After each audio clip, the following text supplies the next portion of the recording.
The campaign for the 2018 state governor is underway, and one hopeful visited Athens today. And Tropical Storm Irma continues its path north and is expected to hit the tri-state area. We have the latest. The country mourns, remembers, and honors the lives lost 16 years ago today. Newswatch starts right now. That September morning, each of those brave Americans died as they had lived, as heroes, doing their duty and protecting us and our country. We mourn them, we honor them, and we pledge to never, ever forget them. President Trump led September 11th remembrances for the first time as commander-in-chief, 16 years after then-President George W. Bush told the nation of the terrorist attacks. Good evening, I'm Chelsea Sick. Thanks for joining us. For hours on this anniversary, 3 sites observed the moments 2,977 people died. Emily Schmidt is in Washington with a look at a day of remembering what happened and renewing resolve to keep it from happening again. 16 years after the moment American Airlines Flight 11 struck the World Trade Center North Tower. Silence still seeks to fill the void. Silence at 8:46 a.m. in New York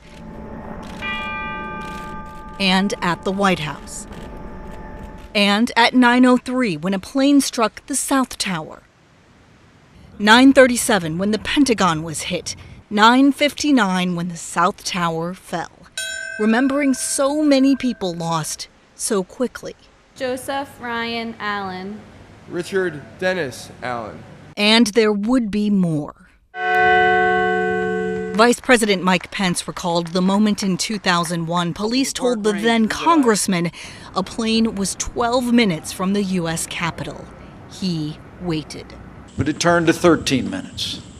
And then we were informed that the plane had gone down in a field in Pennsylvania. The very place he spoke Monday, as more silence observed the 10:03 crash there and 10:28 when the North Tower fell. We mourn them, we honor them. Speaking at the Pentagon, President Donald Trump said the flag that flies there is the story of a nation's resolve to keep people safe. America does not bend. We do not waver, and we will never, ever yield. Strong words marking this 16th anniversary filled with powerful silence. In Washington, I'm Emily Schmidt. Nelsonville also held a 9/11 remembrance on the public square this morning to honor all of the lives lost. Dayton Mayor Nan Whaley is visiting Athens in preparation for the Democratic governor race at Martins Ferry tomorrow. Nan Whaley is the only local government official in the race. Her campaign issues focus on education as she wants to get children into school even younger.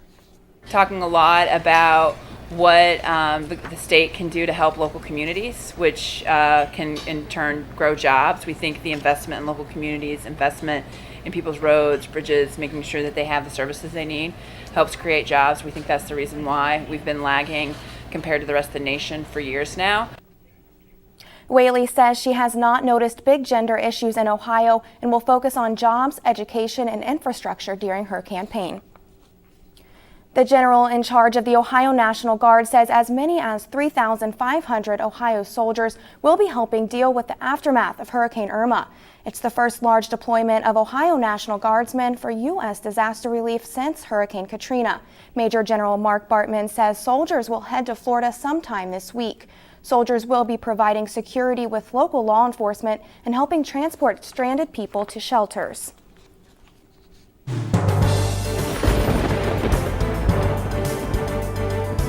Good evening and welcome to the Newswatch Weather Center. I'm Jenny Grecki.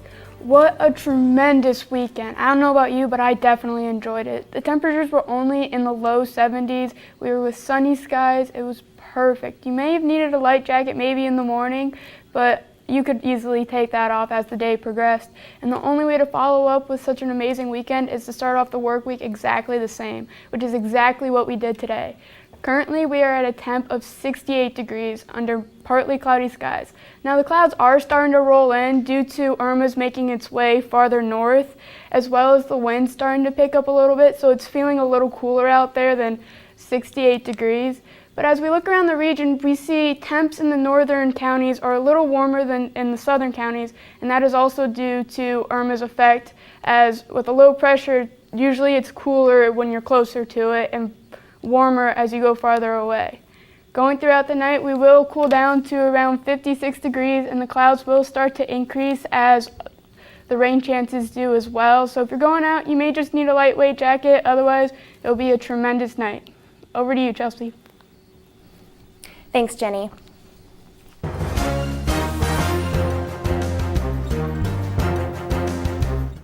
While Florida residents are dealing with the aftermath of Hurricane Irma, Houston residents are continuing to pick up the pieces after Hurricane Harvey. TJ Parker reports from Cincinnati. We talk about changing the world, and these people here are doing it one pack at a time, one person at a time. Making a big difference. Hundreds of volunteers got together at a Child's Hope International to prepare and send high-protein meals, water, hygiene packets, and blankets to the victims of Hurricane Harvey, many of whom are still displaced weeks after the storm hit. We obviously want to help our fellow American citizens, and we responded through the work of volunteers. A Child's Hope International Executive Director, Larry Bergeron, says they put the call out for volunteers through their website and social media, and those folks answered. That's a great way to serve. Bill Wegman is volunteering with his church. This is just a great way to try to help for those that are going to be in need and those who are in need.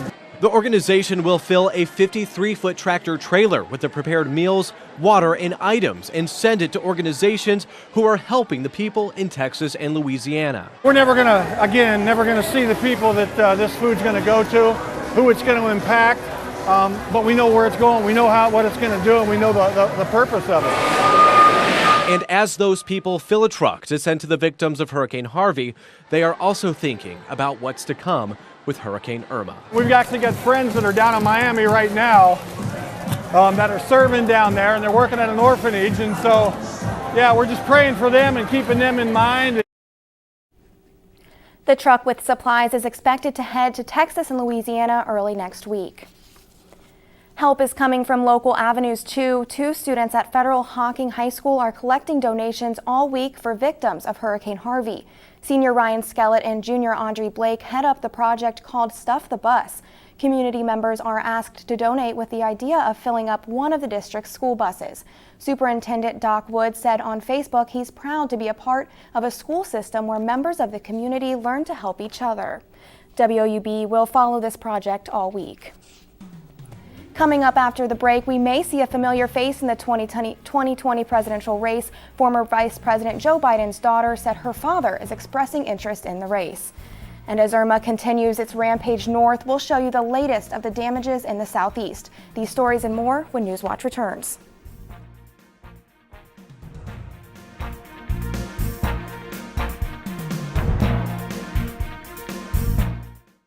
University students really have a huge sense of pride in our campus, in our school, and in our education. People don't come to Ohio just to go to college. They come here to become a Bobcat. It's a really unique atmosphere. Bobcat pride is having that natural camaraderie. Bobcats are just happy to be Bobcats. My favorite time of year at Ohio has to be homecoming. When the alumni come back, you can see that the love of this university doesn't fade. Once you're a Bobcat, you're always a Bobcat.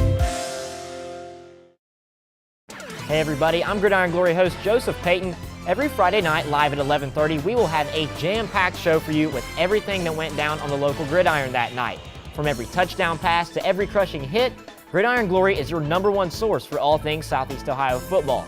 So please be sure to tune into our show and also follow us on Twitter and Snapchat at Gridiron Glory, and of course like us on Facebook. I promise you won't want to miss out, because remember, there's nothing better than Friday nights and Gridiron Glory.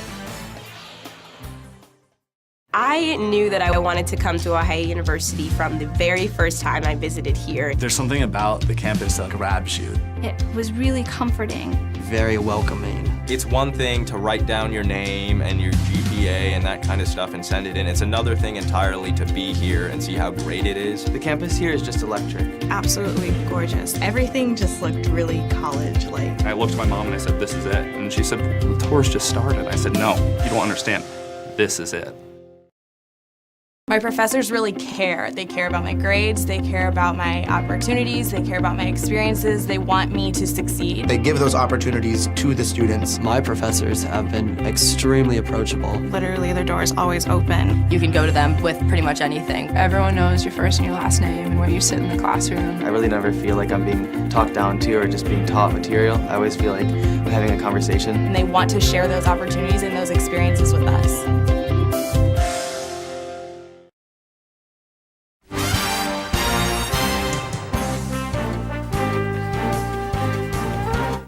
7 people have been killed and 1 is still missing after heavy rains caused flooding in the Tuscany region of Italy over the weekend. Italian news media says a 34-year-old woman and her husband were swept away by the floodwaters. The body of the woman was found Monday afternoon in a mud-clogged garden. The husband was able to survive by clinging to tree trunks. A homeless man who lived on the outskirts of town remains missing. After battering Florida, what's left of Hurricane Irma is causing more problems. Millions of people are without power, and there is the threat of a potentially deadly storm surge. Kristen Holmes is in Naples, where people are now starting to clean up after Irma. As Florida assesses the extensive damage from Irma, residents are still facing a two-front threat. First, the storm surge, remaining a major issue for parts of the state. Jacksonville facing severe flooding as the city was pounded with unforgiving rain and wind. Officials warning residents that even as the storm clears, dangerous conditions remain. We had mandatory evacuations in AB low-lying areas, mobile homes, manufactured homes. Recent data shows even more significant surge, which results in more flooding. And millions of residents throughout the state are still without power, including a large portion of Miami. We have power lines down. We've got debris all over the state. We're going to rescue everybody. We're going to try to get everybody back to normal as fast as possible, but everybody's got to be patient. Further south in the Keys, officials say the priority now is supporting the residents who did not evacuate. And as the storm slowly moves out of Florida, Georgia, Alabama, and the Carolinas are already feeling Irma's impact. The battery was breached, and many of our low-lying areas are experiencing flooding right now. Tropical storm warnings and the potential for flash flooding over the next 24 hours have residents and officials on edge as Irma continues to wreak havoc throughout the southeast. In Naples, Florida, I'm Kristen Holmes. According to experts, storm surge and inland flooding, which caused the majority of deaths in tropical storms, is the biggest concern in the southeast right now. The quote-unquote happiest place on earth will be up and running again tomorrow. Walt Disney World was shut down yesterday as Irma approached the Orlando area. Online videos and pictures showed damage in Disney's Epcot Park, the Grand Floridian Resort, and the Animal Kingdom theme park. A Disney spokesman says the damage assessment is still in initial stages, but he does not expect to see significant damage. It's the 6th time in the resort's 45-year history severe weather has forced the theme park to close. Pope Francis gave a press conference aboard the papal plane as he returned to the Vatican. Francis wrapped up a 5-day visit to Colombia as the country continues working on a peace process between the government and armed guerrilla groups. The Pope tackled several topics while en route to Rome, including President Trump's decision to end DACA, a program that allows the children of undocumented immigrants to remain in the United States. A 10-year-old boy who helped pull an unconscious kayaker to safety in 2016 was given posthumous Civilian Bravery Award today. The award was named after Madeline Sweeney, who was a flight attendant on one of the hijacked planes that flew into the World Trade Center in 2001. His mother accepted the award during a ceremony at the Massachusetts State House. The recipient, Jaden Dancy, was struck and killed by a train in June. Former Vice President Joe Biden's daughter, Ashley, added more fuel to the 2020 speculation mill this week. In an interview with Women's Wear Daily, she said she thinks her father is considering a run for president. However, she cautioned that he has not made up his mind yet, and that decision could be a ways off. She said his focus right now is on the Biden Foundation, the National Cancer Moonshot, and getting other Democrats elected. In certain parts of the country, scientists say a tick bite could leave you allergic to red meat with no cure. That story's still ahead. Plus, how long will we see those rain chances, and are we ever going to see those summer temps? That plus your extended forecast next on Newswatch. But here's a look at your local stocks of interest.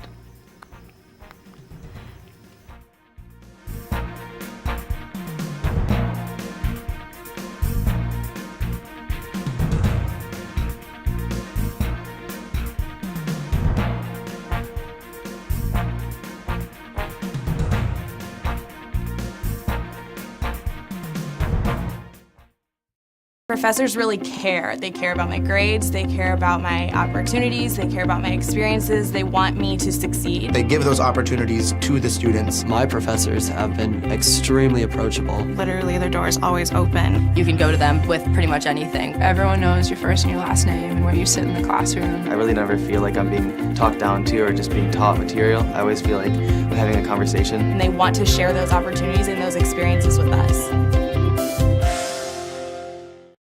Ohio University students really have a huge sense of pride in our campus, in our school, and in our education. People don't come to Ohio just to go to college. They come here to become a Bobcat. It's a really unique atmosphere. Bobcat pride is having that natural camaraderie. Bobcats are just happy to be Bobcats.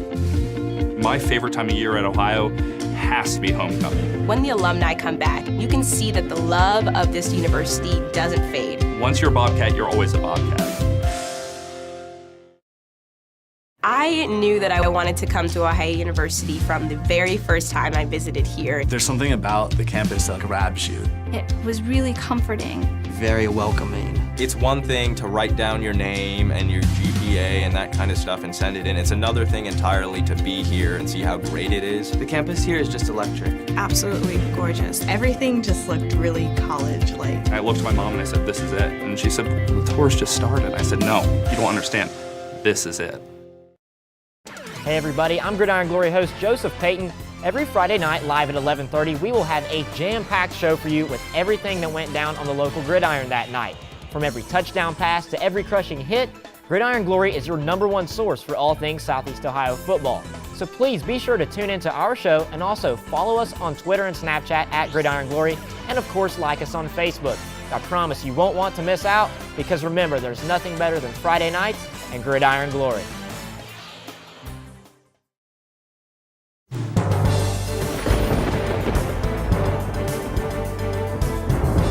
Welcome back to the Newswatch Weather Center. I'm Jenny Grecki. Today in Athens, we officially hit a high of 69 degrees, but if you look, our average is 77. We were a little below average today, which actually kind of felt a little nice. You did need the jacket earlier this morning, but you could have easily taken that off as you went through the day. Our low as well was below average, but we were only 4 degrees off from our record set back in 1917. Looking around the region for tonight, we see our lows will dip down to the low 50s, 54 here in Newark, 55 in Columbus, and as we go farther south, we have 59 here in Ironton. Clouds will begin to increase as we go further into the night, as the rain chances will come into the picture. You may need a light jacket if you go out tonight, but the winds will begin to die down as they normally do during the night, with a low of 55 degrees. Looking at our precipcast, we see this is Tropical Storm Irma, just downgraded today. This will begin to move farther north, and as we go into tomorrow, we see the outer rain bands of Irma will begin to affect us tomorrow, maybe as early, or in your southern counties, as early as your morning drive into work. And as Irma continues to move north, rain chances will start to affect Athens as well as into Columbus later on in the day. Starting out at your morning bus stop, we will be at 56 degrees. You will begin to see those rain chances come into play with winds out of the northwest at 0 to 5 miles per hour. The kids may need a light jacket. Wouldn't be a bad idea to pack the umbrella just in case so you don't get wet. Going into your morning drive, we will be at a 56 degrees, 66 by noon, and 73 by 4 o'clock. So we will warm up to the low 70s when we get the breaks of sun from the rain, because it won't be a constant rain all day. There will be occasional rain showers. You will need the umbrella. High of 74 degrees with winds out of the northeast at 5 to 10 miles an hour. Around the region, we will be a little cooler in the north, 71 at Columbus, as well as Newark and over to Cambridge. But we do see 76 down here in Ripley, as I said before, with rain chances coming into the picture later on during the day. 74 here for Tuesday. We do warm up to 78 degrees. Last week, we barely even got out of the 60s towards the end of last week. So being up near 80, that might be a little different for some people. You will be able to wear the shorts very comfortably. But you do see rain chances for the next 3 days as Irma continues to move farther north and east. They will affect us. But as we go into the weekend, we will see those rain chances subside with a beautiful weekend. Maybe if you have parents coming down for Parents Weekend, it will be a tremendous weekend to go watch Ohio play Kansas. Back over to you, Chelsea. Thanks, Jenny. It may seem strange, but a specific kind of tick bite can make you allergic to red meat. A Lone Star tick bite can trigger a life-threatening reaction to red meat. The tick is found in places like Missouri, Minnesota, even the eastern tip of Long Island. Allergist immunologist Dr. Kevin Boatwright says the symptoms are the typical itching, rashing, and wheezing, and the red meat reaction is delayed. The symptoms are usually like any typical allergic reaction, itching, rashing, to full-fledged anaphylaxis with difficulty breathing, wheezing. Good evening, everybody. I'm Nick Niehaus. Coming up, we have recaps from a slew of football ranging from high school all the way to the pros. And the Cleveland Indians are dominating everybody in their path with their hopes alive to make history. It's all after the break. And stay tuned to WOUB. Here's a look at what's coming up tonight on your public television station.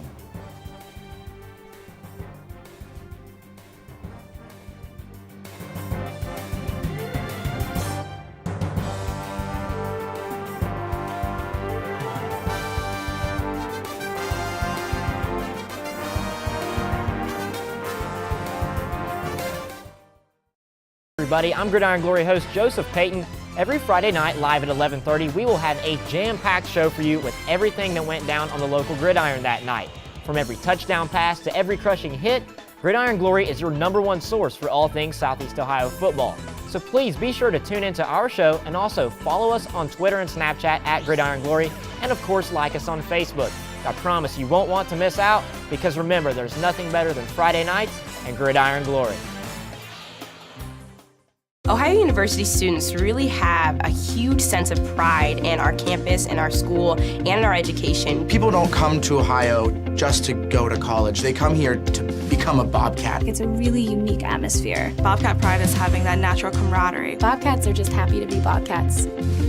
My favorite time of year at Ohio has to be homecoming. When the alumni come back, you can see that the love of this university doesn't fade. Once you're a Bobcat, you're always a Bobcat. My professors really care. They care about my grades, they care about my opportunities, they care about my experiences, they want me to succeed. They give those opportunities to the students. My professors have been extremely approachable. Literally, their door is always open. You can go to them with pretty much anything. Everyone knows your first and your last name and where you sit in the classroom. I really never feel like I'm being talked down to or just being taught material. I always feel like I'm having a conversation. And they want to share those opportunities and those experiences with us. I knew that I wanted to come to Ohio University from the very first time I visited here. There's something about the campus that grabs you. It was really comforting. Very welcoming. It's one thing to write down your name and your GPA and that kind of stuff and send it in. It's another thing entirely to be here and see how great it is. The campus here is just electric. Absolutely gorgeous. Everything just looked really college-like. I looked at my mom and I said, "This is it." And she said, "The tour's just started." I said, "No, you don't understand. This is it."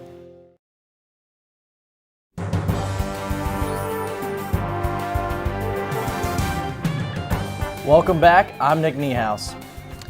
Friday night commenced week 3 of the high school football season, and there was a mixture of success and defeat for the Athens County high schools. Athens was the only team to travel on the road this weekend as they faced off against Watkins Memorial High School and had no trouble grabbing their second win of the young season. Nelsonville, York, and Trimble showed off their offensive talent as they put up a 50-point performance and Trimble 51. And the struggles for Alexander and Fed Hawk continue as they both fell at home by large margins. Another local football team had a disappointing weekend as well, and that team is the Ohio Bobcats. OU traveled to West Lafayette Friday night and hopes to defeat the only Big Ten team on their schedule, the Purdue Boilermakers. After the Bobcats kept it close in the first quarter, only trailing by 3 points, Purdue scored 24 unanswered points before halftime. Redshirt sophomore Nathan Rourke had an impressive performance, however, passing for over 200 yards with 1 touchdown, but that would not be enough, however, as Purdue went on to win the game 44-21. OU will look to bounce back from this loss when they play host Saturday to Big 12 opponent Kansas. Staying in Ohio is what some called the college football game of the week. The 5-ranked Oklahoma Sooners traveled to Columbus to take on the 2-ranked Ohio State Buckeyes.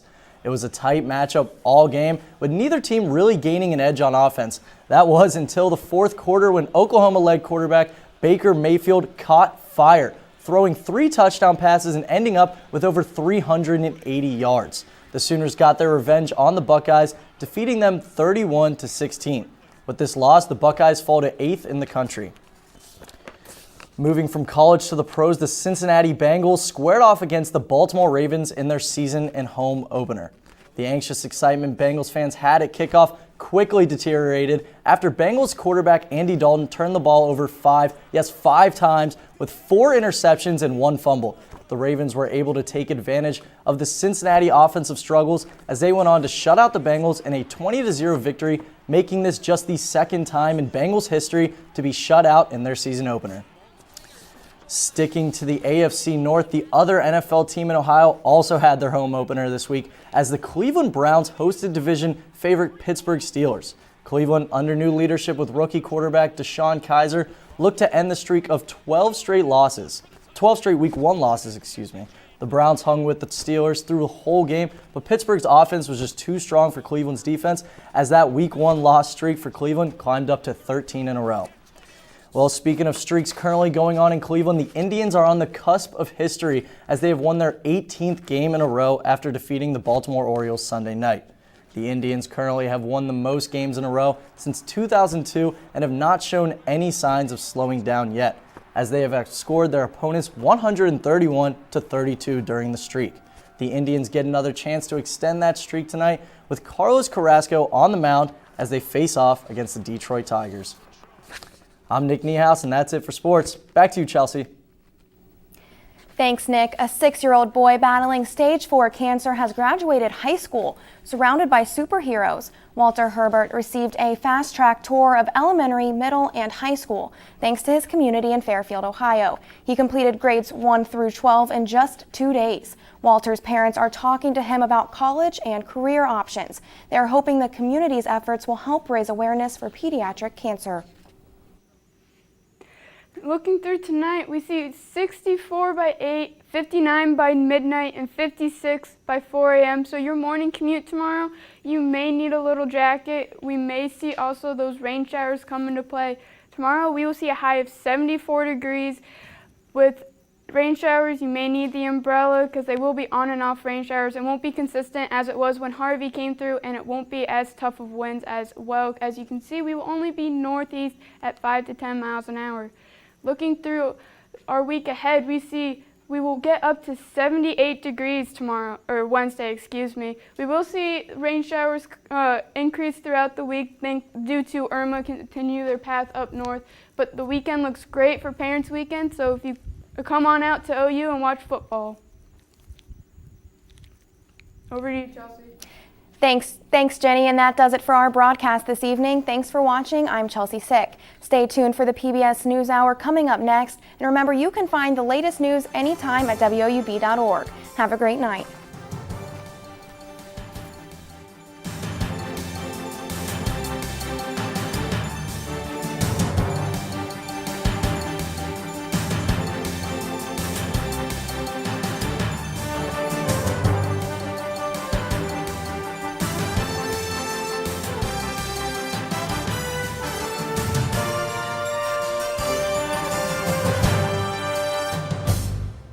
I'm Gridiron Glory host Joseph Payton. Every Friday night, live at 11:30, we will have a jam-packed show for you with everything that went down on the local gridiron that night. From every touchdown pass to every crushing hit, Gridiron Glory is your #1 source for all things Southeast Ohio football.